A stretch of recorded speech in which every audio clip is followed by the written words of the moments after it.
The definition of a tourist, and an anti-fan incidentally as well, is someone who places their politics above their hobby.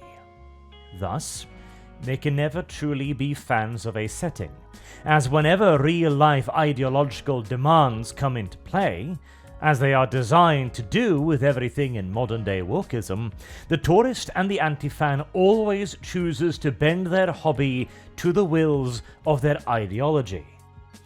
Something that can be seen quite clearly in the female custodies row currently ongoing, as every argument in favour of them is either A, political, representation and diversity, etc., B, appeals to triviality, that it totally does not matter and there are way worse things that 40k has actually done, and most idiotic of all, C, fetish.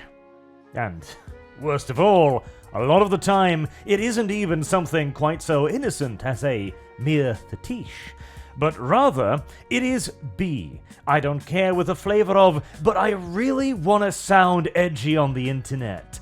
And yet, I am far too big of a coward to say anything that might upset the corporation, or, even worse, the left. And so I'm going to go with safe horny, a left-wing approved fetish, which big women, incidentally, are. And most crucially of all, of course, is the simple fact that not a single one of these arguments actually have anything to do with the setting. It is all current year real-life politics. Thus, we rightly call these people tourists and anti-fans. These individuals are relative newcomers to the worlds of hobbies and geekdoms. People whose entry into these fields are more inspired by politics than any actual genuine interest in the hobby or the settings in question, which places them in sharp contrast to another group of people, the hobbyists, who in many ways can be just as political, but in the opposite direction. Those who enter in to the realms of political discourse specifically to keep their hobby free of it. And the difference can be seen very starkly indeed.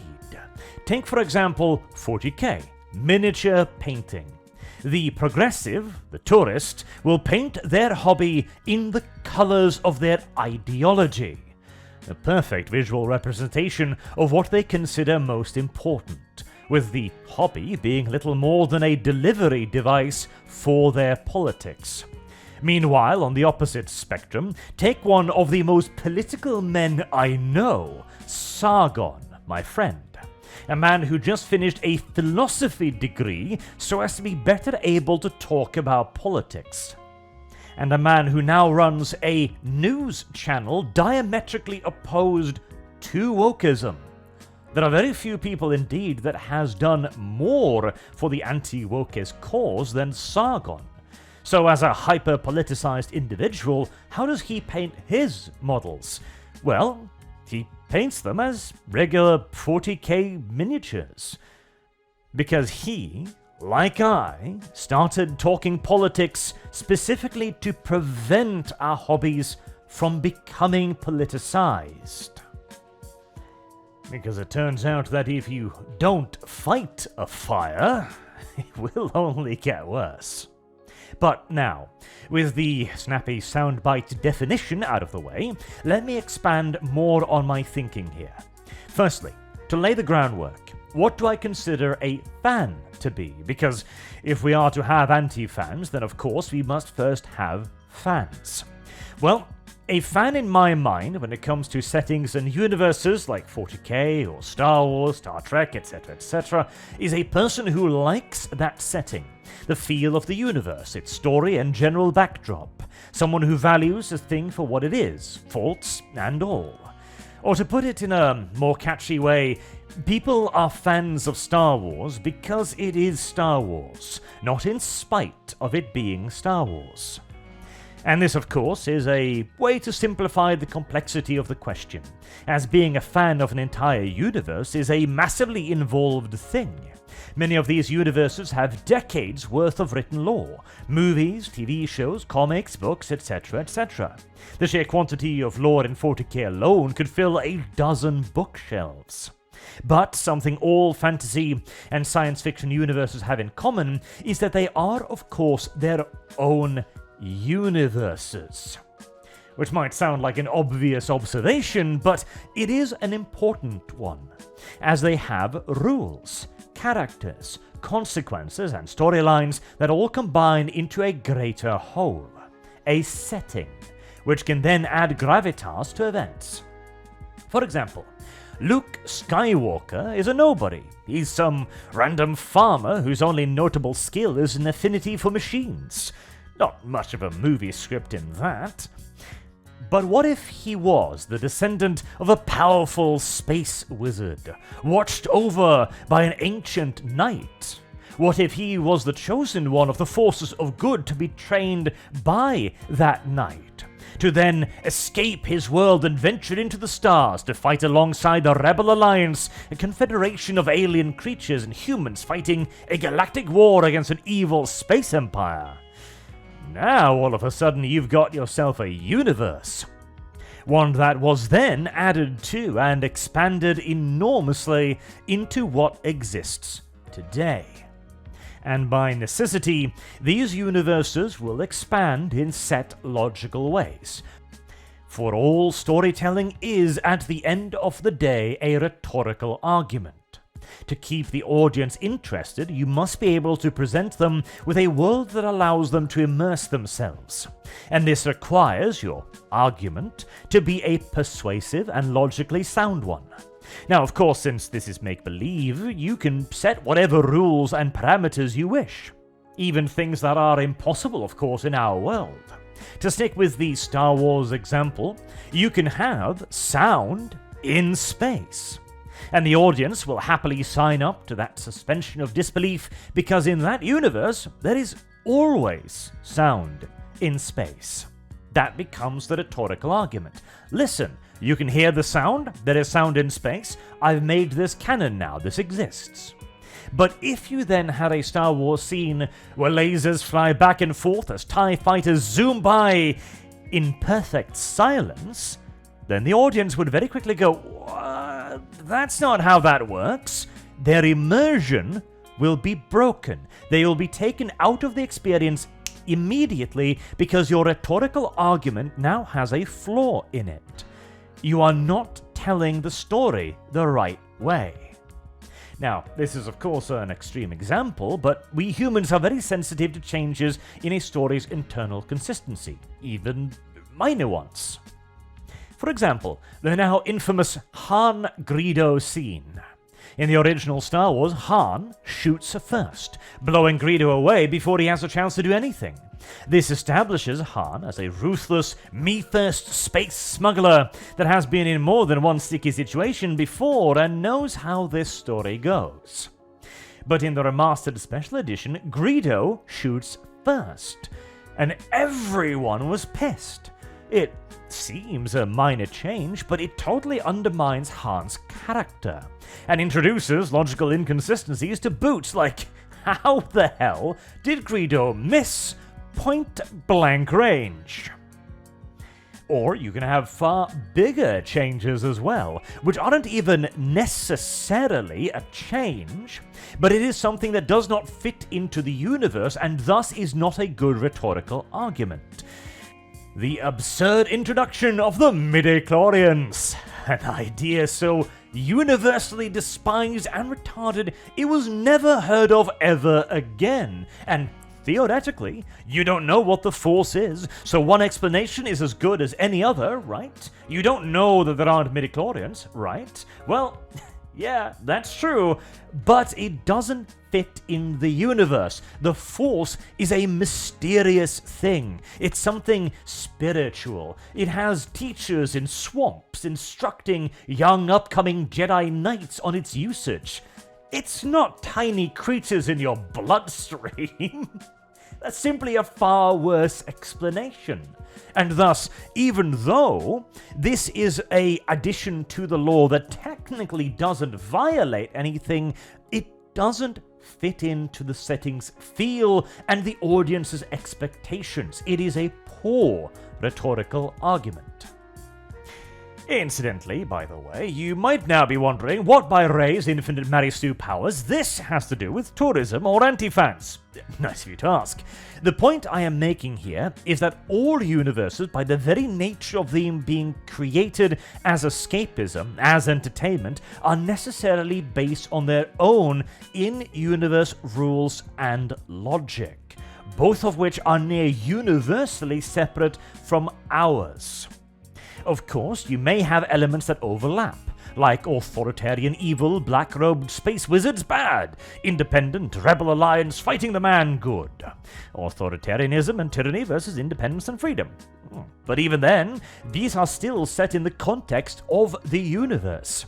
The Empire aren't the bad dudes because they're 1940s Nazis or some other flavor of socialist authoritarian. They are the bad dudes because they are ruled by a Sith who plans to conquer the galaxy. And this was widely understood just 10 or so years ago when matters of religion or politics were taboo in geekdom circles, because this was escapism, and everyone knew that was what it was.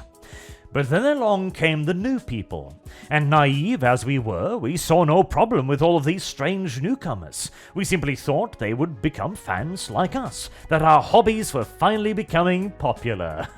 Well, we got our wish, I suppose.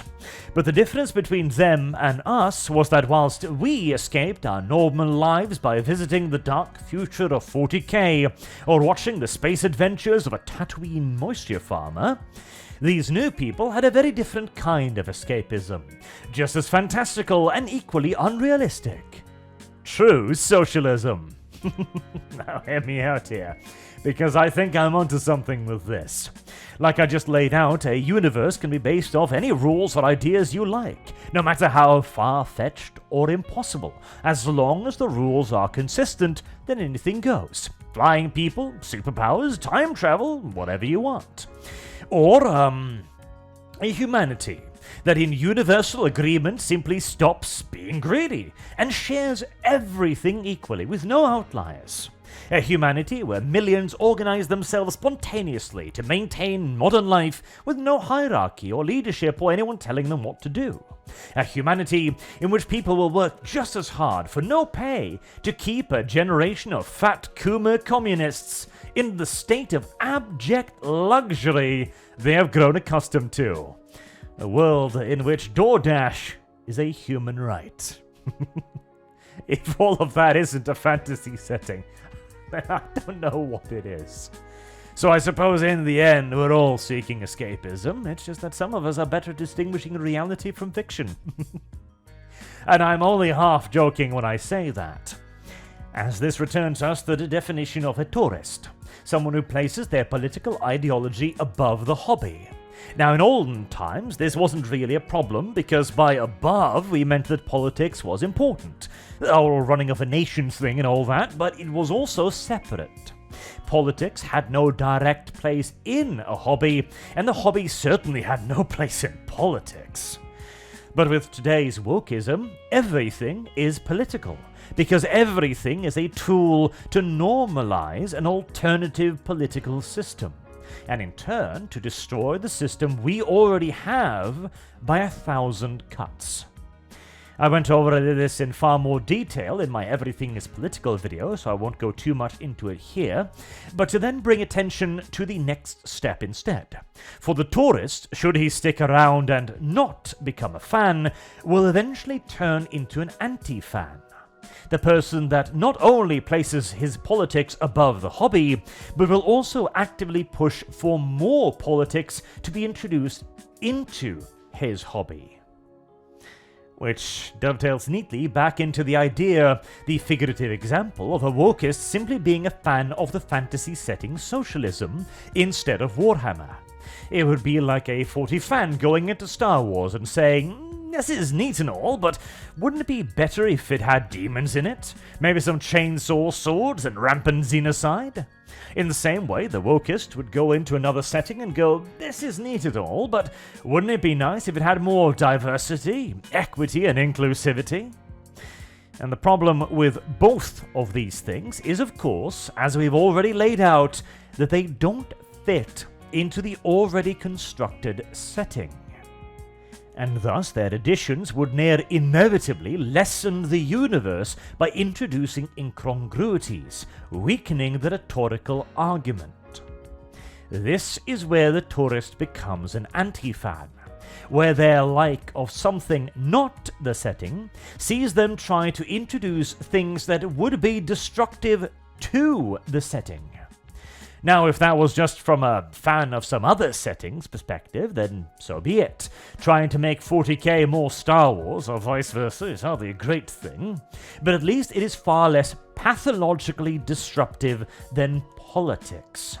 As a fan of 40k and a fan of Star Wars might agree that they like separate things, and that's just fine. Whereas the fan of modern-day wokeism politics, well, again, everything is political. And there is no agreement.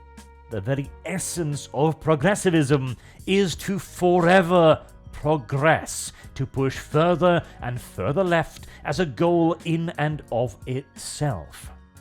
Again, I went into more detail in the Everything is Political video, but let me steal an example there, which will work in wonderfully here. This exemplifies the point brilliantly. This collection of quite well-painted miniatures, I'll say that much, has been a topic of conversation recently, and I'll bring up an interesting point as well. There is no pride flag here. Only the intersectional, racialized flag. As where once the pride flag was intended to be universally and equally applicable regardless of one's race or gender, that was the point. An equal symbol. Today it tosses in black and brown people, trans people, and intersex people, and notably places them on top of the pride flag. And considering recent iterations, my prediction that the original pride flag will all but disappear appears to be coming true sooner than I had anticipated. And if the anti-fan and the tourist can do this to what was always intended to be a political movement, it is not difficult to imagine the biblical devastation they can bring to a fandom setting. Small wonder tourist was created, and ever so instinctually as well, as a derogatory term in response to them. A outside force. A creature that seems harmless at first, even beneficial. They bring in money, don't they? They widen the hobby. But they also trash the landscape. Buy up all the real estate, act loud and annoying, and raise prices. That is the reason why a lot of real-life tourist destinations are starting to want less, well, tourists. And this, by the way, is also why one cannot buy one's way out of being a tourist either. It does not matter how many thousands of dollars a wokist drops on plastic crack, or how many toys they purchase, as long as they intend to still place politics above the hobby, the setting they share with so many others, to reduce something held in common and trust to shit and ashes via ideological discourse, then the tourist shall forever remain alien, an outside threat, justly reviled by all. As it is simply impossible to be a wokist and a fan of anything. Until next time, I have been Arch. Thank you all very much for listening, and I do hope to see you all again soon. Have a good day.